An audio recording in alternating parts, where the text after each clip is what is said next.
Here we're starting in the galley of this Bruce Roberts 44 center cockpit.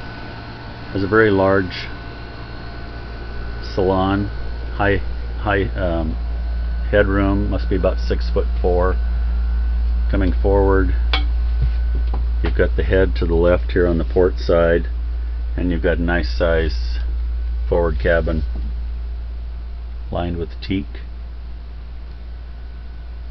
Headliner throughout the boat is vinyl. Here's the head. Turning back around, you've got the salon table on the port side here that converts to a near queen size berth. Got the nav station, port side.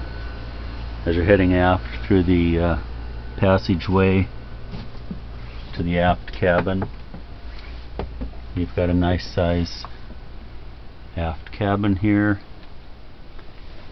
with a second head right here.